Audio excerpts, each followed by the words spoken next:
ನಮಸ್ಕಾರ ಸ್ನೇಹಿತರೆ, ನಮ್ಮ ಅಡುಗೆ ಮನೆ ರೆಸಿಪಿ ಚಾನಲ್ಗೆ ನಿಮಗೆ ಸ್ವಾಗತ. ನಾವಿವತ್ತು ಹೋಟೆಲ್ ಸ್ಟೈಲ್ನ ದಮ್ ಬಿರಿಯಾನಿ ಮನೆಯಲ್ಲೇ ಸುಲಭವಾಗಿ ಹೇಗೆ ಮಾಡೋದು ಅಂತ ನೋಡೋಣ. ಈ ರೀತಿ ಮಾಡಿದ್ರೆ ತುಂಬ ಟೇಸ್ಟಿಯಾಗಿ ಬರುತ್ತೆ ಹಾಗೂ ಸುಲಭವಾಗಿ ಮಾಡ್ಕೋಬಹುದು. ಎಲ್ಲರೂ ಇಷ್ಟಪಟ್ಟು ಕೂಡ ತಿಂತಾರೆ. ಟೇಸ್ಟ್ ಮಾತ್ರ ಸೇಮ್ ಹೋಟೆಲ್ನಲ್ಲಿ ಹೇಗೆ ಮಾಡಿರ್ತಾರಲ್ಲ ಅದೇ ರೀತಿ ಬರುತ್ತೆ. ನೋಡಿ ಫ್ರೆಂಡ್ಸ್, ಈ ರೀತಿ ಮಾಡಿದ್ರೆ ಯಾವ ಬಿರಿಯಾನಿ ಕೂಡ ನೀವು ಹೋಟೆಲಿಂದ ತರಿಸ್ಕೊಂಡು ತಿನ್ನಲ್ಲ, ಅಷ್ಟು ಟೇಸ್ಟಿಯಾಗಿ ಕೂಡ ಇರುತ್ತೆ. ಇದನ್ನು ಮಾಡೋದಕ್ಕೆ ನಾವಿಲ್ಲಿ ಒಂದು ಬೌಲ್ಗೆ ಈ ರೀತಿ ಈ ಗ್ಲಾಸಿಂದ 2 ಗ್ಲಾಸ್ ಆಗುವಷ್ಟು ಬಾಸುಮತಿ ಅಕ್ಕಿನ ತಗೊಂಡಿದ್ದೀವಿ. ಇದನ್ನು ನೀರು ಹಾಕಿ ಚೆನ್ನಾಗಿ ತೊಳೆದು ನೀರೆಲ್ಲ ತೆಗೆದಿಟ್ಕೊಂಡು ಬಿಡೋಣ. ನೋಡಿ, ಈ ರೀತಿ ನೀರು ಹಾಕಿ ಒಂದು 2 ನೀರಲ್ಲಿ ತೊಳೆದು ತಗೊಂಡಿಟ್ಕೊಂಡಿದ್ದೀವಿ.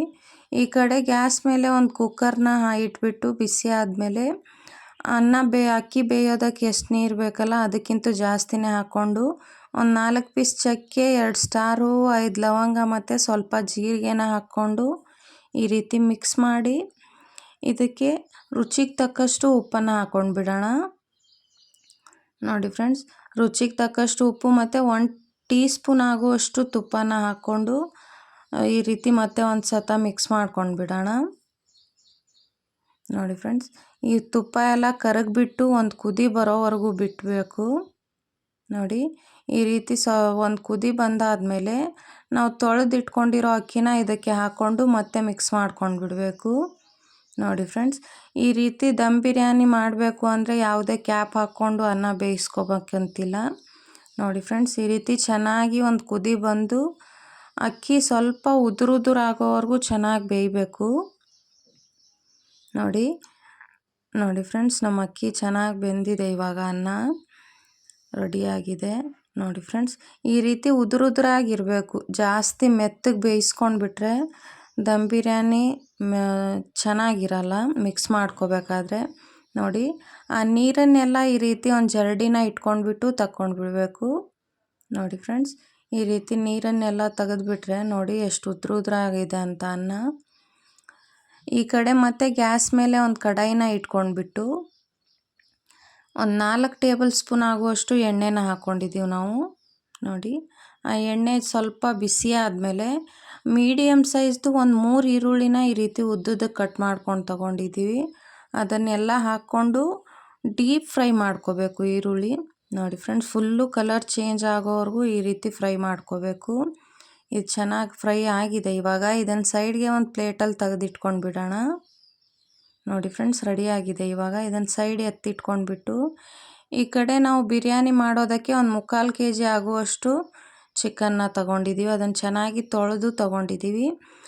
ನಾವು ಆನಿಯನ್ ಫ್ರೈ ಮಾಡ್ಕೊಂಡು ಇಟ್ಕೊಂಡಿರೋ ಎಣ್ಣೆಗೇ ಒಂದು 3 ಪಲಾವ್ ಎಲೆ ಮತ್ತು ಒಂದು ದಪ್ಪ ಸೈಜ್ ಈರುಳ್ಳಿನ ಹಾಕ್ಕೊಂಡು ಈ ರೀತಿ ಮಿಕ್ಸ್ ಮಾಡ್ಕೊಂಡು ಬಿಡೋಣ. ಈರುಳ್ಳಿ ಎಲ್ಲ ಚೆನ್ನಾಗಿ ಫ್ರೈ ಆಗಬೇಕು, ಅಲ್ಲಿವರೆಗೂ ಫ್ರೈ ಮಾಡಿಕೊಂಡು ಒಂದು 4 ಮೆಣಸಿನ್ಕಾಯಿ ಮತ್ತು 1 ಟೊಮೆಟೊನ ಕಟ್ ಮಾಡ್ಕೊಂಡು ಹಾಕ್ಕೊಂಡಿದ್ದೀವಿ.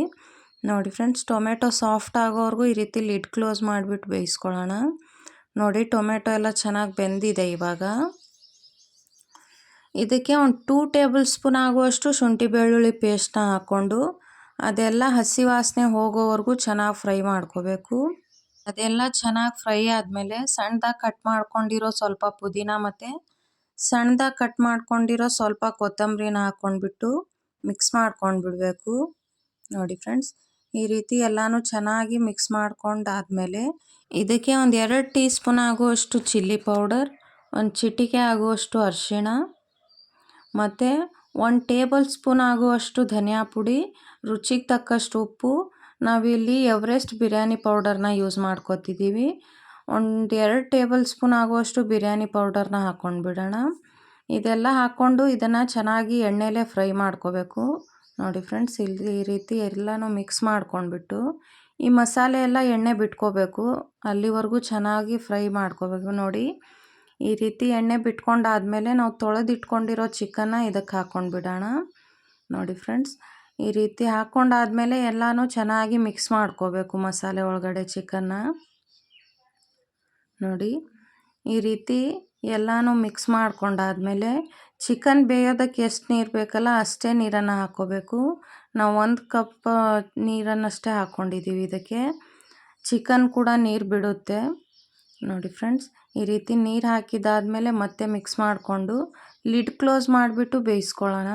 ನೋಡಿ ಮಧ್ಯ ಲಿಡ್ನ ತೆಗೆದ್ಬಿಟ್ಟು ಮತ್ತೆ ಈ ರೀತಿ ಮಿಕ್ಸ್ ಮಾಡಿಕೊಂಡು ಬೇಯಿಸ್ಕೋಬೇಕು ನೋಡಿ ಫ್ರೆಂಡ್ಸ್. ಮತ್ತೆ ಈ ರೀತಿ ಲಿಡ್ ಕ್ಲೋಸ್ ಮಾಡಿಬಿಟ್ಟು ಬೇಯಿಸ್ಕೊಳ್ಳೋಣ. ಮಿನಿಮಮ್ ಒಂದು 6ರಿಂದ 7 ನಿಮಿಷ ಆದರೂ ಚಿಕನ್ ಚೆನ್ನಾಗಿ ಬೇಯಬೇಕು ನೋಡಿ ಫ್ರೆಂಡ್ಸ್. ಈ ರೀತಿ ಲಿಡ್ನ ತೆಗೆದಾದ್ಮೇಲೆ ಈ ರೀತಿ ಡ್ರೈ ಆಗಿಬಿಡಬೇಕು. ನಾವು ಹಾಕಿದ ನೀರಿನ ಅಂಶ ಎಲ್ಲ ಕಡಿಮೆ ಆಗಿಬಿಡಬೇಕು. ಅಲ್ಲಿವರೆಗೂ ಬೇಯಿಸ್ಕೋಬೇಕು ಚಿಕನ್ನು.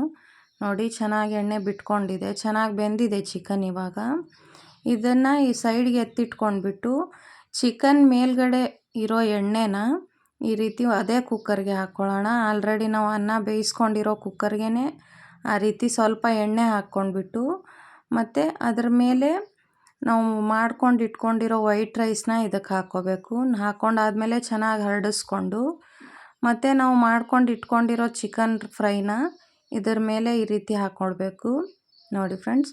ಈ ರೀತಿ ಚಿಕನ್ ಹಾಕ್ಕೊಂಡಾದ್ಮೇಲೆ ಮತ್ತೆ ಒಂದು ಲೇಯರ್ ಅನ್ನನ ಹಾಕ್ಕೊಂಡು ಈ ರೀತಿ ಹರಡಿಸ್ಕೋಬೇಕು ನೋಡಿ ಫ್ರೆಂಡ್ಸ್. ಈ ರೀತಿ ಚೆನ್ನಾಗಿ ಹರಡಿಸ್ಕೋಬೇಕು ಅನ್ನ ಎಲ್ಲ ಹಾಕ್ಕೊಂಡು. ಮತ್ತು ಇದ್ರ ಮೇಲೆ ಒಂದು ಲೇಯರ್ ಚಿಕನ್ ಫ್ರೈನ ಹಾಕ್ಕೊಳ್ಳೋಣ. ನೋಡಿ ನಾವು ಚಿಕನ್ ಎಷ್ಟು ರುಚಿಯಾಗಿ ಮಾಡ್ತೀವಲ್ಲ ಬಿರಿಯಾನಿ ಅಷ್ಟು ಚೆನ್ನಾಗಿ ಬರುತ್ತೆ ನೋಡಿ ಫ್ರೆಂಡ್ಸ್. ಇದನ್ನು ಹಾಕ್ಕೊಂಡು ಮತ್ತು ಇದ್ರ ಮೇಲೆ ಒಂದು ಲೇಯರು ಅನ್ನನ ಹಾಕ್ಕೋಬೇಕು ನೋಡಿ. ಈ ರೀತಿ ಸ್ವಲ್ಪ ಗೊಜ್ಜಿದ್ರೆ ಗೊಜ್ಜು ಕೂಡ ಹಾಕ್ಕೋಬೋದು ನೋಡಿ ಫ್ರೆಂಡ್ಸ್. ಮತ್ತೆ ಒಂದು ಲೇಯರ್ ಅನ್ನನ ಹಾಕ್ಕೊಳ್ಳೋಣ. ಈ ರೀತಿ ಬಿರಿಯಾನಿ ಮಾಡಿದ್ರೆ ಅನ್ನ ಕೂಡ ತುಂಬ ಉದುರುದ್ರಾಗಿರುತ್ತೆ, ಮಕ್ಕಳು ಕೂಡ ಇಷ್ಟಪಟ್ಟು ತಿಂತಾರೆ ನೋಡಿ. ಫುಡ್ ಕಲರ್ ಇದ್ದರೆ ನಿಮ್ಮ ಹತ್ರ ಫುಡ್ ಕಲರ್ ಹಾಕ್ಕೋಬೋದು, ಇಲ್ಲ ಅಂದರೆ ಸ್ಕಿಪ್ ಕೂಡ ಮಾಡ್ಕೋಬೋದು ನೋಡಿ ಫ್ರೆಂಡ್ಸ್. ಈ ರೀತಿ ಫುಡ್ ಕಲರ್ನ ಹಾಕ್ಕೊಂಡು ನಾವು ಆಗಲೇ ಫ್ರೈ ಮಾಡ್ಕೊಂಡು ಇಟ್ಕೊಂಡಿರೋ ಆನಿಯನ್ನ ಇದ್ರ ಮೇಲೆ ಹಾಕ್ಕೊಂಡು ಬಿಡೋಣ. ಈ ರೀತಿ ಆನಿಯನ್ ಫ್ರೈ ಮಾಡ್ಕೊಂಡು ಹಾಕ್ಕೊಂಡ್ರೆ ಚಿಕನ್ ದಮ್ ಬಿರಿಯಾನಿ ತುಂಬ ಟೇಸ್ಟು ಸೂಪರಾಗಿರುತ್ತೆ ಇದನ್ನು ಹಾಕೋದ್ರಿಂದ. ಮತ್ತು ಸಣ್ಣದಾಗಿ ಕಟ್ ಮಾಡ್ಕೊಂಡಿರೋ ಸ್ವಲ್ಪ ಕೊತ್ತಂಬರಿ ಹಾಗೂ ಸಣ್ಣದಾಗಿ ಕಟ್ ಮಾಡ್ಕೊಂಡಿರೋ ಸ್ವಲ್ಪ ಪುದೀನಾನ ಹಾಕ್ಕೋಬೇಕು ನೋಡಿ ಫ್ರೆಂಡ್ಸ್. ಇದೆಲ್ಲ ಹಾಕಿದಾದ್ಮೇಲೆ ಈ ರೀತಿ ಕ್ಯಾಪ್ನ ಹಾಕ್ಕೊಂಡು ನೋಡಿ ಈ ಕಡೆ ಒಂದು ಹಂಚು ಬಿಸಿ ಮಾಡೋಕೆ ಇಟ್ಕೊಂಡಿದ್ವಿ ನಾವು. ಆ ಹಂಚು ಬಿಸಿ ಆದಮೇಲೆ ಈ ರೀತಿ ಹಂಚ್ ಮೇಲೆ ಕುಕ್ಕರ್ನ ಇಟ್ಕೊಂಡ್ಬಿಟ್ಟು ಮಿನಿಮಮ್ ಒಂದು 5ರಿಂದ 6 ನಿಮಿಷ ಆದರೂ ಚೆನ್ನಾಗಿ ದಮ್ ಮಾಡ್ಕೋಬೇಕು ನೋಡಿ ಫ್ರೆಂಡ್ಸ್. ಆಗಿದೆ ಇವಾಗ ನೋಡಿ ಎಷ್ಟು ಚೆನ್ನಾಗಿ ಕಾಣಿಸ್ತಿದೆ ಅಂತ. ಈ ರೀತಿ ಮಾಡಿದ್ರೆ ತುಂಬ ಸುಲಭವಾಗಿ ಕೂಡ ಮಾಡ್ಕೋಬೋದು ಹಾಗೂ ಟೇಸ್ಟ್ ಅಷ್ಟೇ ಸೂಪರಾಗಿರುತ್ತೆ. ಈ ಬಿರಿಯಾನಿ ರೆಸಿಪಿನ ನೀವು ಮಾಡಿದ್ರೆ ಹೋಟೆಲ್ನಲ್ಲಿ ಸಿಗೋ ಬಿರಿಯಾನಿ ಟೇಸ್ಟ್ನ ಮರೆತು ಬಿಡ್ತೀರಾ, ಅಷ್ಟು ರುಚಿಯಾಗಿರುತ್ತೆ ಈ ಬಿರಿಯಾನಿ ನೋಡಿ ಫ್ರೆಂಡ್ಸ್. ಎಷ್ಟು ಚೆನ್ನಾಗಿ ಕಾಣಿಸ್ತಿದೆ ಅಂತ ಕಲರ್ಫುಲ್ಲಾಗಿ. ಈ ರೀತಿ ಬಿರಿಯಾನಿನ ಮಾಡಿದ್ರೆ ಮಕ್ಕಳು ದೊಡ್ಡವರು ಎಲ್ಲರೂ ಇಷ್ಟಪಟ್ಟು ತಿಂತಾರೆ ನೋಡಿ ಫ್ರೆಂಡ್ಸ್. ಇದನ್ನು ಸೈಡ್ಗೆ ಒಂದು ಪ್ಲೇಟಲ್ಲಿ ತೆಗೆದಿಟ್ಕೊಂಡು ಬಿಡೋಣ ನೋಡಿ ಫ್ರೆಂಡ್ಸ್ ಎಷ್ಟು ಉದುರುದುರಾಗಿರುತ್ತೆ ಅಂತ. ಈ ರೀತಿ ಬಿರಿಯಾನಿ ರೆಸಿಪಿನ ನಿಮ್ಮ ಮನೆಯಲ್ಲೂ ಕೂಡ ಟ್ರೈ ಮಾಡಿ, ಸೂಪರಾಗಿರುತ್ತೆ ಟೇಸ್ಟು. ಮಕ್ಕಳು ದೊಡ್ಡವರು ಎಲ್ಲರೂ ಇಷ್ಟಪಟ್ಟು ತಿಂತಾರೆ, ಅಷ್ಟು ರುಚಿಯಾಗಿರುತ್ತೆ. ಈ ರೆಸಿಪಿ ನಿಮ್ಗೆ ಇಷ್ಟ ಆಗಿದ್ದರೆ ನಮ್ಮ ಅಡುಗೆ ಮನೆ ರೆಸಿಪಿ ಚಾನಲ್ನ ಸಬ್ಸ್ಕ್ರೈಬ್ ಮಾಡ್ಕೊಳ್ಳಿ. ನಾವು ಮತ್ತೆ ಹೊಸ ಹೊಸ ಅಡುಗೆಗಳನ್ನ ನಿಮ್ಮ ಜೊತೆ ಶೇರ್ ಮಾಡ್ಕೋತೀವಿ.